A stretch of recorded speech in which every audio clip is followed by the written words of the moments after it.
Hello बच्चों, आज हम पढ़ने वाले हैं प्रश्नावली 5.2 एनसीईआरटी क्लास 10th का 11वां क्वेश्चन क्या है कि समांतर श्रेणी का पहला पद दिया है 3, 15, 27, 29 का कौन सा पद उसके 94वें पद से 132 अधिक होगा। तो आइए हम देखते हैं।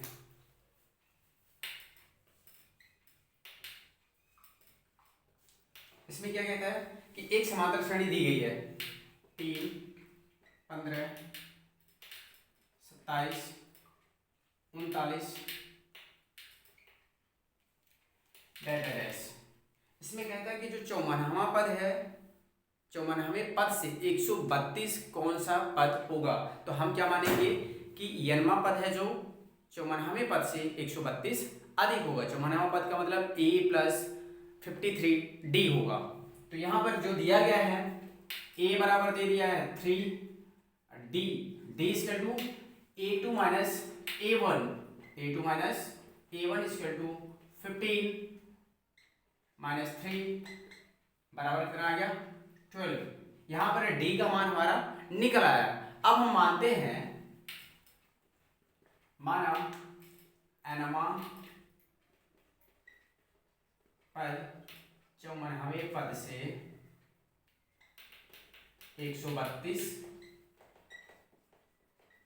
अधिक है, अर्थात a प्लस an बराबर 54वां पद प्लस 132। इसका मतलब है कि जो हम यनवा पद निकालेंगे यनवें पद को ही हम मानकर चल रहे हैं कि जो 54वां पद से 132 अधिक है। तो देखते हैं यनवा पद a plus n minus 1 into D बराबर कितना हो जाएगा। 54वां पद क्या हो जाएगा बच्चों a प्लस 53d धन 132। अब यहाँ पर जो हमारा a और d हमको मिल चुका है हम उसका मान प्रतिस्थापित करेंगे। a का मान कितना है, प्रथम पद कितना है हमारा 3, और जबकि d हमारा निकल चुका है 12। तो यहाँ पर हम क्या रखेंगे उसको अब रखते हैं। तो 3 धन n माइनस 1 d बराबर 3 धन 53 गुणे 12 धन 132। तो 3 धन 12 3 36, 12 25 60 और 3 63 धन 132। सभी को प्लस कर देते हैं। 6 2 8 3 11 कैरी 1 3 6 1 7 और 6 धन 1 7। यहाँ पर कितना आ गया 771। 3 धन n माइनस 1 गुणे डी, 3 को हम उधर जाने देते हैं तो n माइनस 1 इंटू डी बराबर 771 माइनस 3 बराबर 768। अब देखो बच्चों यहाँ पर क्या है d है, d का मान हमें पहले से मिला हुआ है, दिया गया है। तो n माइनस 1 गुणे 12 बराबर 768। अब देखो इन दोनों का संबंध क्या है, इन दोनों के बीच में गुणे का चिन्ह है। तो जब हम पक्षांतरण करेंगे तो क्या हो जाएगा उधर भाग में चला जाएगा। तो n माइनस 1 बराबर 768 बटे 12। 12 का पहाड़ा हम पढ़ेंगे 6 बार, 12 6 72। कितनी बार पढ़ना पड़ेगा 6 बार। तो 12 6 72। कितना बचेगा यहाँ से 4 बचेगा। तो 12 चौक 48। तो n माइनस 1 बराबर कितना आ गया 64। तो n बराबर कितना आ गया 64 धन 1 बराबर 65। अर्थात जो हमें निकालना था कि वो कौन सा पद होगा जिसमें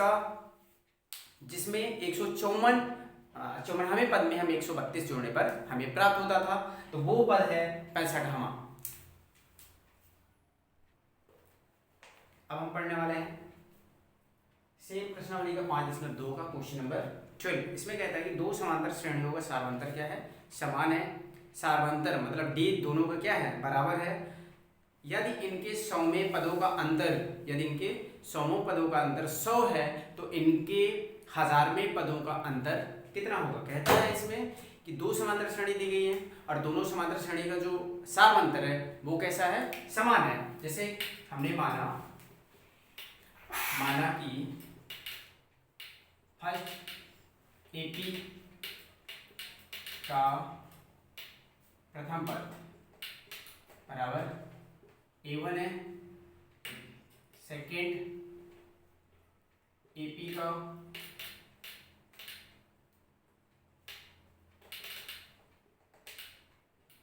प्रथम पद A2 है, जबकि इनका जो सारवंतर है वो क्या है, दोनों का समान है, तो सारवंतर हम दोनों को क्या ले लेंगे कि D है। तो बराबर D। अब कहते हैं कि 100 में पदों का अंतर 100 है, तो हम दोनों को क्या निकालेंगे, 100वां पद।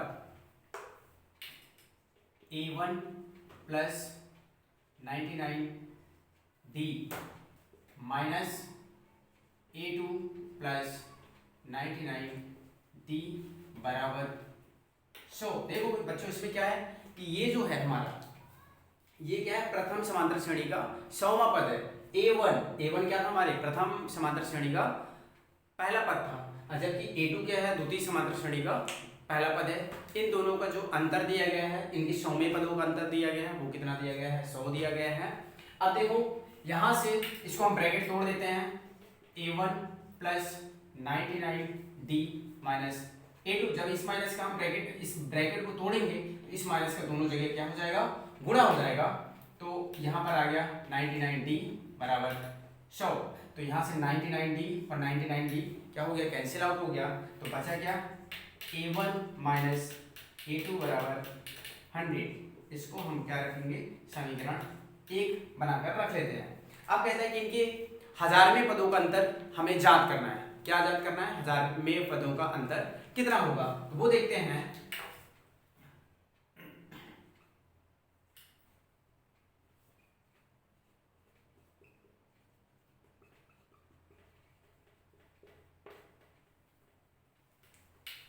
तो A1 plus 999D minus A2 plus 999D, यही हमें ज्ञात करना है। क्या ज्ञात करना है, इनके 1000वें पदों का अंतर कितना होगा। तो अब देखो इसको हम तोड़ देते हैं ब्रैकेट को, क्योंकि हमारा ये प्रथम समांतर श्रेणी का 1000वां पद है और ये क्या है, द्वितीय समांतर श्रेणी का 1000वां पद है। तो A1 plus 999D minus A2 plus 999D। अब देखो यहाँ पे क्या है, सॉरी यहाँ पे क्या हो जाएगा, माइनस हो जाएगा। जैसे ही हम ब्रैकेट तोड़ेंगे तो क्या हो जाएगा, माइनस का इनटू हो जाएगा। तो यहाँ से ये और ये क्या हो गया, कैंसिल हो गया। तो यहाँ पर बच कितना रहा, A1 माइनस A2। जो 1000वें पदों का अंतर कितना आ रहा, A1 माइनस A2, जबकि समीकरण 1 में हमें A1 माइनस A2 का मान मिल गया है 100। तो कितना हो जाएगा, A1 माइनस A2 बराबर 100, अर्थात 1000वें पद का अंतर 100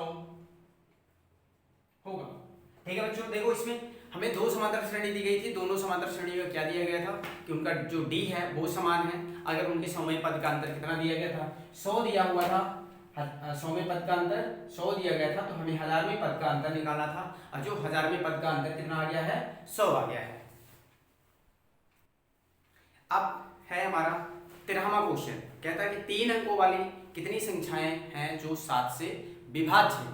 3 अंकों वाली कितनी संख्याएं हैं जो 7 से विभाज्य है। तो पहले तो ये देखते हैं कि 3 अंकों वाली जो संख्याएं होती है वो कहां से कहां तक शुरू होती है, कहां से कहां तक के बीच में होती है। जैसे 3 अंकों वाली 100 से शुरू होकर कहां से शुरू होती हैं, 100 से शुरू होती हैं और 999 के बीच में रहती हैं। अगर हम 1000 ले लेते हैं तो 1000 ले लेंगे तो क्या हो जाएगा, वो 4 अंकों वाली हो जाएगी। अगर 100 से पहले की संख्या ले लेंगे तो क्या हो जाएगा, वो 2 अंकों की हो जाएगी। जबकि इसमें क्वेश्चन क्या है हमारा कि 3 अंकों वाली, तो जो 3 अंकों वाली होगी वो इन्हीं के बीच में होगी, जो 7 की विभाज्य होंगी, 7 से विभाज्य होंगी। तो पहली संख्या हम पता करते हैं कि क्या 7 से विभाज्य होने वाली 100 से बाद क्या 100 जो है 101 7 से विभाज्य है, तो हम इसको विभाजित करेंगे 7 से, जो कि विभाजित नहीं होती है।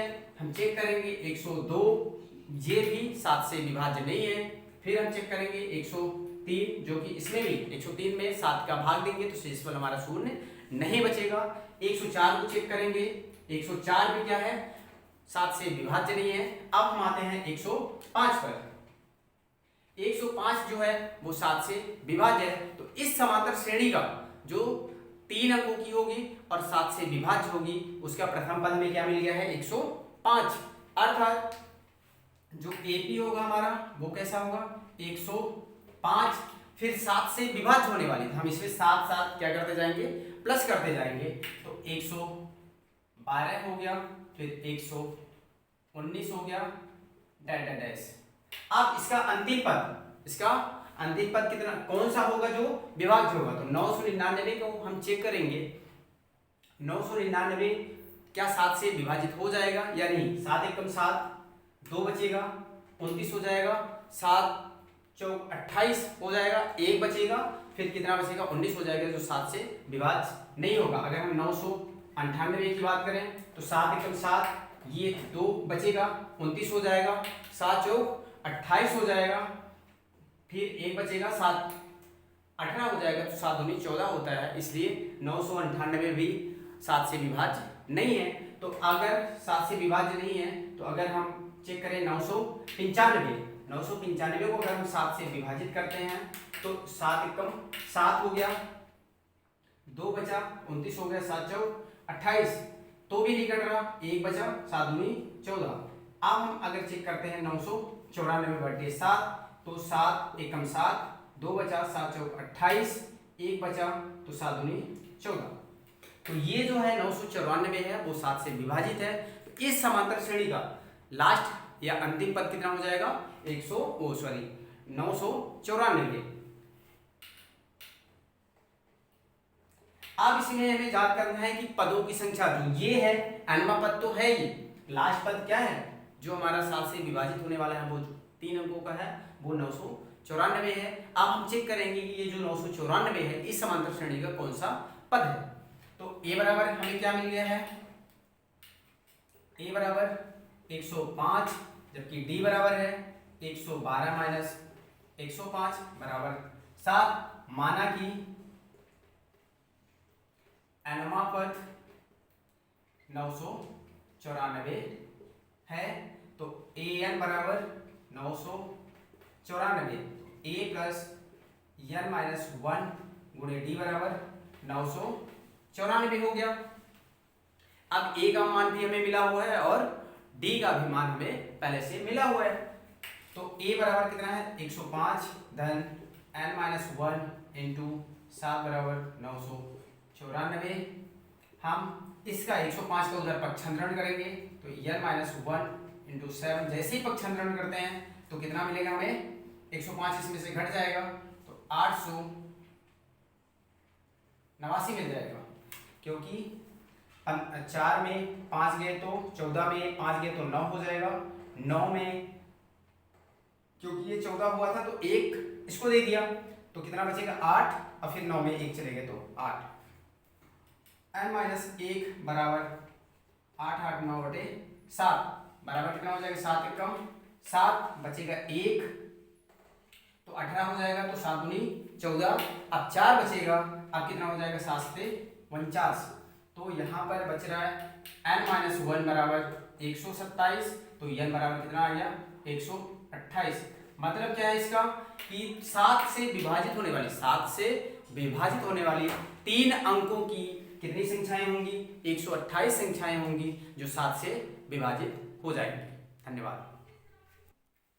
अब हम पढ़ने वाले हैं 14th क्वेश्चन जो एक्सरसाइज 5.2 का है। इसमें कहता है कि 10 और 250 के बीच में चार के जो हैं कितने गुणज होंगे। सेम क्वेश्चन है जो पिछले जैसे है कि इसमें कहता है कि 10 और 250 के बीच में 4 से विभाजित होने वाले कितनी संख्याएं हैं। तो हम चेक करेंगे 10 और 250 के बीच की बात करता है, तो क्या हमारा 10 4 से विभाजित है, नहीं है।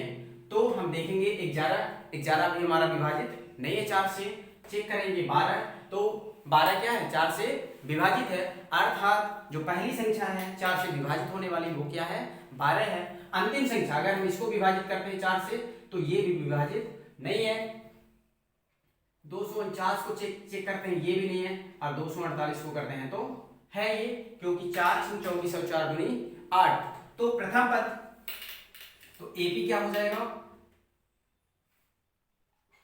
12, 4 16, 20, 24 और अंतिम पद हो जाएगा 248। देखो बच्चों इसमें ये 4 से विभाजित होने वाली संख्याएं हैं और ये किसके किसके बीच में है 10 और 250 के बीच में, अर्थात जो प्रथम पद है हमारा कितना है 12 है और जो डी है वो कितना निकल के आएगा 4, क्योंकि 4 से विभाजित होने वाली संख्याओं को हमें देखना है। तो a बराबर आ गया 12, डी है a2 माइनस a1 बराबर a2 है 16 माइनस 12 बराबर 4। अब हम मान लेते हैं कि जो 248 है 248 है वो कौन सा पद होगा nवां पद है, माना 248 nवां पद है।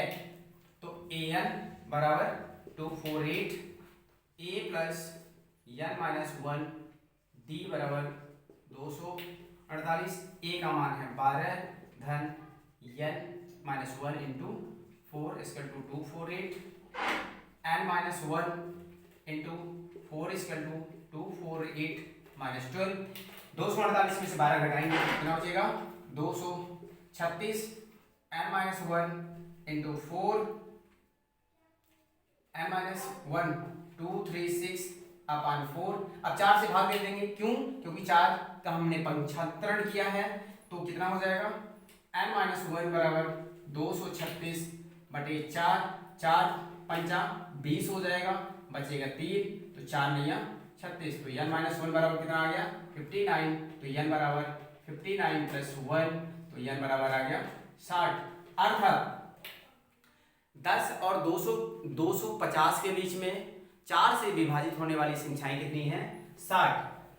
10 और 250 के बीच में 4 से विभाजित होने वाली 60 संख्याएं हैं। अब क्वेश्चन नंबर 15वां है, कहता है कि n के किस मानों के लिए 2 समांतर श्रेणी दी गई है और इनमें n वां पद हमें ज्ञात करना है, पदों की संख्या ज्ञात करनी है कि ये n का वो कौन सा मान होगा जिसके लिए 2 समांतर श्रेणी दी गई हैं वो बराबर होंगी। तो हम मानते हैं, देखते हैं। AP दी गई है,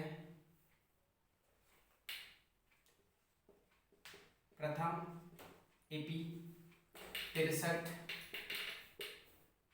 65, 67 अब द्वितीय AP दी गई है 3, 10, 17 इसमें 2 समांतर श्रेणी दी गई है और कहता है कि कौन से nवें पद के लिए ये दोनों समांतर श्रेणी क्या होंगी बराबर होंगी।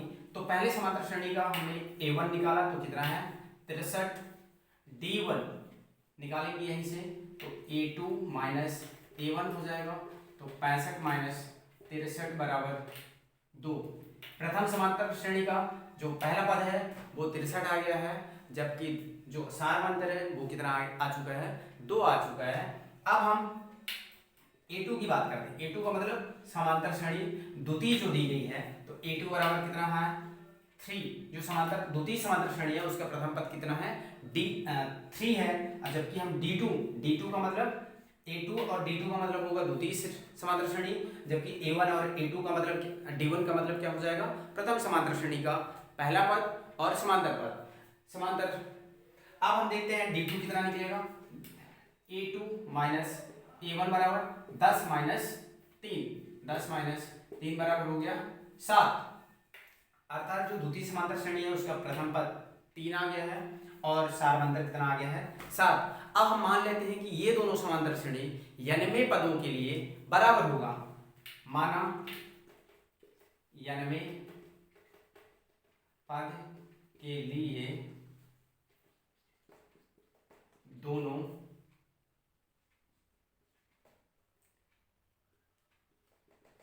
APs बराबर होंगी। तो पहला जो समांतर श्रेणी है उसका n पद हम क्या निकाल लेते हैं, a1 plus n minus one d1 बराबर a2 plus n minus one d2। क्यों? क्योंकि ये प्रथम समांतर श्रेणी का पहला पद है और d1 जो प्रथम समांतर श्रेणी है उसकी समानांतर है। a1 बराबर दे दिया है 63 प्लस n माइनस वन और d1 कितना दे दिया है 2 बराबर a2 है हमारा 3 जो द्वितीय समांतर श्रेणी का प्रथम पद है और यहाँ पर n माइनस वन बराबर इंटू 7। अब हम देखते हैं कि जो ये जो संख्याएं हैं उनको हम एक साइड कर लेते हैं। n minus one into two बराबर 3 plus n minus one into 7 minus 63। इसको हमने क्या कर दिया, पक्षांतरण कर दिया। तो बचेगा क्या, यहाँ से इसका चिन्ह क्या है प्लस है, जबकि इसका साइन क्या है माइनस है। तो माइनस और प्लस में हम क्या करते हैं घटाते हैं। तो यहाँ से कितना बचेगा n minus one into 7 minus 60 बचेगा, क्योंकि 63 में 3 जाएंगे तो माइनस 60 बचेगा।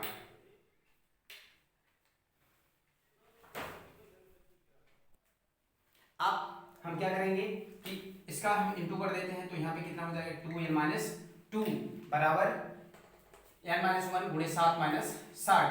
तो 2n माइनस टू बराबर 7n माइनस 7 माइनस 60। तो यहाँ से इसका हम पक्षांतरण कर देते हैं। तो 2n माइनस 7n बराबर माइनस 7 माइनस 60 और ये जो 2 है वो उधर जाएगा तो प्लस 2 हो जाएगा बच्चों। अब यहाँ से देखो 2n माइनस 7n है, 2n माइनस 7n है। अब 2n में से 7n घटाएंगे तो कितना बचेगा हमारे पास माइनस 5n बराबर माइनस 67 प्लस 2 तो माइनस 5n बराबर माइनस 65। तो माइनस माइनस क्या हो गया कट गया। तो 5n बराबर 65 तो n बराबर 65/5 तो n बराबर 13। अर्थात ये जो दो समांतर श्रेणी दी गई थी वो 13वें पद के लिए क्या होंगे बराबर होंगे। अगला क्वेश्चन है 16वां, वह एपी ज्ञात कीजिए जिसका तीसरा पद 16 है। क्या दे दिया गया इसमें कि तीसरा पद a3 बराबर a प्लस 2d बराबर 16 हमें दे चुका है कि जो तीसरा पद है उसका मान कितना है 16 है। और कहता है कि जो सातवां पद है वो पांचवें पद से 12 अधिक है। सातवां पद जो है वो पांचवें पद से 12 अधिक है। अर्थात सातवां पद पांचवें पद से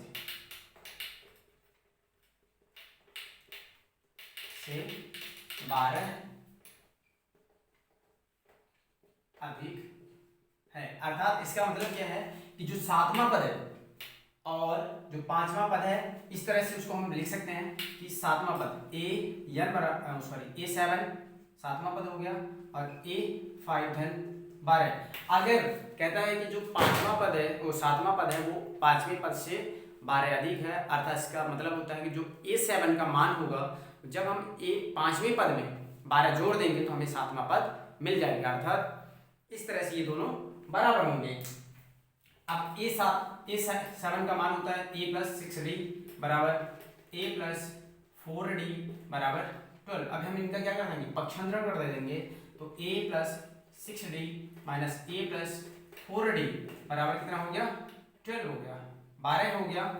हमने a प्लस 4d को हमने पक्षांतरण कर दिया तो a से a क्या हो गया घट गया। 6d में से सॉरी यहाँ पर भी क्या हो जाएगा माइनस हो जाएगा, क्योंकि 4d का भी हम इस तरह लेफ्ट हैंड साइड में पक्षांतरण कर रहे हैं। अब 6d में से 4d चले जाएंगे तो बचेगा 2d बराबर 12। तो d का मान आ जाएगा 12/2 और d बराबर आ गया 6। यहाँ से हमारा क्या आ गया कि जो d का मान है वो 6 है। अब हम समीकरण इसका नाम दे देते हैं समीकरण 1 जो तीसरा पद है। d का मान अब हम कहाँ पर रख देंगे समीकरण 1 में। d का मान समीकरण 1 में रखने पर तो a प्लस 2d बराबर 16 तो ए धन 2 गुणे 6 बराबर 16, तो ए धन 12 बराबर 16, तो ए बराबर 16 माइनस 12 बराबर 4। यहाँ पर हमें क्या मिल गया है, ए और डी का मान मिल गया है। अब एपी हमें ही याद करना है, क्या इसमें निकालना था, इस ऊपर समांतर श्रेणी निकालना है। तो समांतर श्रेणी क्या हो जाएगी,